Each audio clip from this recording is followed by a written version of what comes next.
أعوذ بالله من الشيطان الرجيم بسم الله الرحمن الرحيم۔ رافضی ہمدرد کے بارے میں یہی کہوں گا کہ چور چوری سے جائے لیکن ہیرا پھیری سے نہ جائے۔ رافضی ہمدرد جیسا کہ سب لوگ جانتے ہیں، اس کے اندر رافضیت اتنی بھری ہے کہ اب اس کی برداشت سے بہر ہو گئی ہے اور یہ اپنی رافضیت ہر وقت ظاہر کرتا رہتا ہے۔ خیر یہ تو نئی بات نہیں ہے، لیکن اس بدبخت نے جب ایک بات کر دی اور مسلمانوں نے اس کا واضح جواب دے دیا کہ تمہاری یہ بات کسی صورت صحیح نہیں ہے، تو پھر تو چاہیے کہ اب خاموش ہو جائے کہ بات میری جو میں نے بیان کی ہے وہ درست نہیں ہے۔ لیکن نہیں، ڈھیٹ اتنا ہے کہ وہی باتیں پھر دہراتا رہتا ہے، جیسا کہ سب رافضیوں نے یہ روایات بیان کی ہیں پہلے اپنی کتب میں سے کہ فاطمہ رضی اللہ تعالی عنہا کے گھر کو جلایا گیا۔ جب بتایا گیا بھئی تمہاری کتاب سلیم بن قیس الہلالی ایک ایسی کتاب ہے کہ جس پر ایمان رکھنے سے بندہ مسلمان ہی نہیں رہتا، کیونکہ اس کے اندر ایسے ایسے غلط عقائد بیان کیے گئے ہیں، اور یہ کتاب کوئی قابل اعتماد کتاب نہیں ہے۔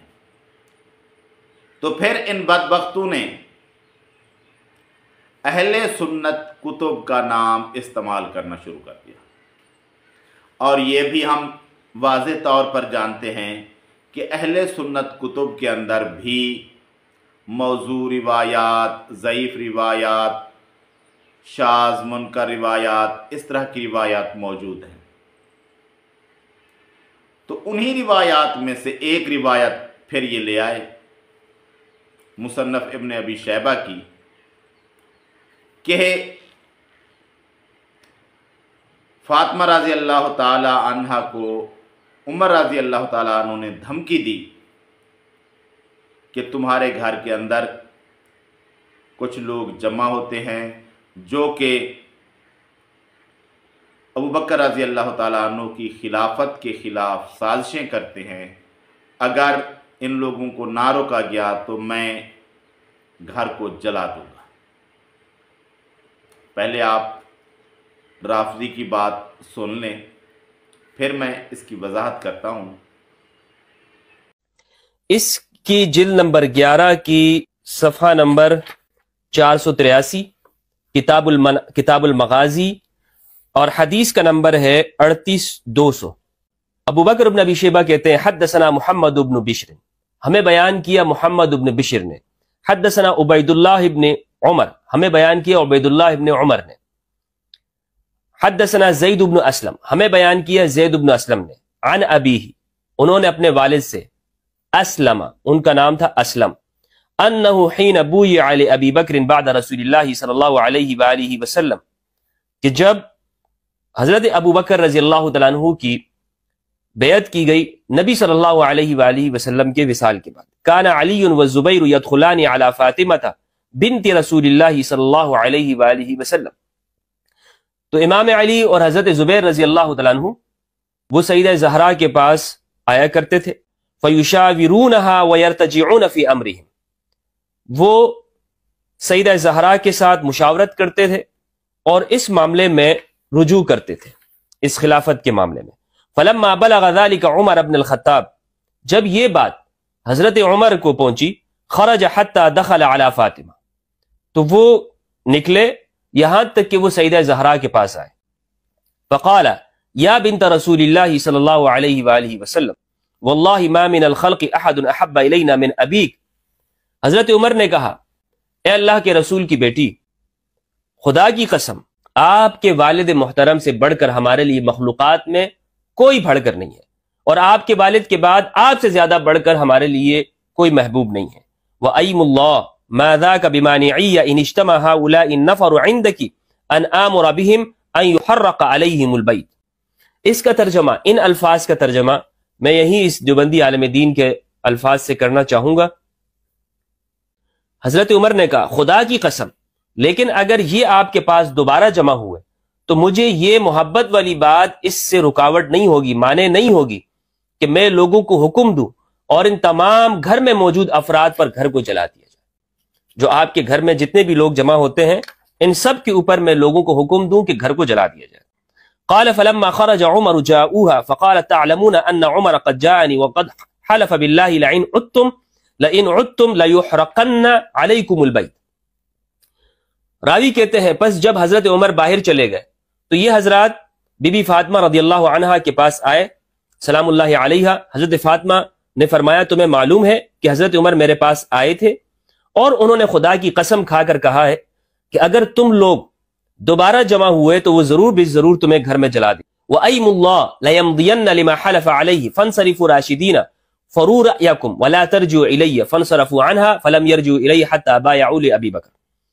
آگے یہ کہتے ہیں کہ سیدہ زہرا نے کہا کہ خدا کی قسم حضرت عمر نے جو کہا ہے وہ اس کو ضرور پورا کریں گے، بس تم لوگ اچھی حالت میں ہی واپس چلے جاؤ اور اپنی رائے کو دیکھ لو، میری طرف واپس نہ آنا۔ چنانچہ لوگ وہاں سے واپس ہو گئے اور جب تک ان لوگوں نے حضرت ابوبکر رضی اللہ عنہ کی بیعت نہیں کی یہ حضرت فاطمہ رضی اللہ تعالیٰ عنہا کے پاس واپس نہیں آئے۔ یہ حدیث ہے مصنف ابی شیبہ کی، حدیث کا نمبر ہے 38200۔ یہ حدیث میں نے آپ کے سامنے پیش کی۔ اب اس حدیث سے کیا معلوم ہوا؟ اس حدیث سے یہ بات معلوم ہوئی کہ حضرت عمر رضی اللہ تعالیٰ عنہ نے سیدہ زہرا کو یہ کہا کہ میں اگر یہ لوگ آپ کے پاس دوبارہ جمع ہوئے تو میں آپ کے گھر کو جلا دوں گا۔ اتنی بات حدیث صحیح حدیث سے ثابت ہے۔ جتنے بھی یہ راوی ہیں جو میں نے آپ کے سامنے ذکر کیے مصنف ابی شیبہ کی اس روایت 38200 کے حوالے سے، یہ راوی اہل سنت والجماعت کی جو اصح کتابیں ہیں یعنی بخاری مسلم اس کے راوی ہیں، بخاری مسلم کے راوی ہیں، لہٰذا کوئی شخص ان کو یہ نہیں کہہ سکتا کہ یہ ضعیف ہیں، کمزور راوی ہیں اور یہ روایت ضعیف اور کمزور درجے کی ہے۔ تو بھائی یہ روایت اس کے بارے میں ہم کئی بار کہہ چکے ہیں کہ یہ روایت اس قابل نہیں ہے کہ اس پر اعتماد کیا جا سکے۔ کیوں؟ وجہ کیا ہے؟ سبب کیا ہے؟ میں کہتا ہوں پوری رافضیت کو چیلنج ہے کہ اس روایت کو ثابت کر کے دکھائیں۔ کیسے؟ بھئی یہ روایت کس نے بیان کی؟ اسلم نے۔ اسلم کون ہے؟ عمر رضی اللہ تعالیٰ عنہ کا غلام۔ بھئی جب عمر رضی اللہ عنہ کا غلام ہے تو عمر رضی اللہ تعالیٰ عنہ کے بارے میں واقعہ ہے، اس نے دیکھا ہوگا۔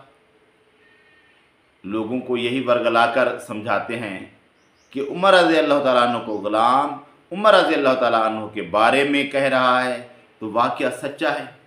نہیں بھائی، واقعہ سچا ثابت کرنا پڑے گا۔ کیسے؟ کہ اسلم کو عمر رضی اللہ تعالیٰ عنہ نے 12 ہجری میں حج کے موقع پر یعنی آخری مہینے میں خریدا۔ کہاں؟ مکہ کے اندر۔ اور یہ جو واقعہ بنا کر بیان کر رہے ہیں نبی صلی اللہ علیہ وآلہ وسلم کی وفات کا 11 ہجری ربیع الاول کا مہینہ ہے، اور مختلف روایات کے مطابق اس کے 6 ماہ بعد فاطمہ رضی اللہ تعالیٰ عنہ کی وفات ہو گئی۔ تو اس وقت جب اسلم مدینہ کے اندر موجود نہیں تھا تو اس نے دیکھا کیسے یہ واقعہ؟ جب دیکھا نہیں، سنا نہیں اس وقت، تو یہ بات صحیح تو نہ ہوئی۔ یہ تو مرسل روایت ہے جس کے اندر پتہ نہیں ہے کہ اصل بیان کرنے والا کون ہے۔ اور اگر رافضیت میں اتنی دم ہے تو اسلم کا موجود ہونا مدینہ کے اندر ان دنوں ثابت کر کے دکھائیں، پھر بات ہوگی کہ اس روایت کو آگے دیکھا جائے، اس کی تو بنیاد باقی اسناد کو چھوڑ دیتے ہیں، لیکن اس کی بنیاد جس شخص پر رکھی گئی ہے اسلم پر، اس کا مدینہ میں ہونا ثابت نہیں، اور اگر کوئی اور شخص ہے تو وہ شخص ہمیں بتاؤ کہ کون تھا جس نے اسلم کو یہ بات بتائی۔